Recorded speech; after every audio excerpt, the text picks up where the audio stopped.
బంగాళాఖాతంలో అల్పపీడనం, సముద్ర మట్టం పెరిగి జూన్ 4 తర్వాత ఒక నాయకుడి ప్రమాణ స్వీకార సభ. ఆకాశం మొత్తం మేఘాల్ని బ్రద్దలు కొట్టడానికి రెడీగా ఉంది.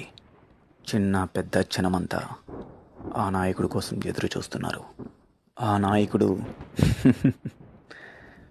ఎమ్మెల్యే సాబ్.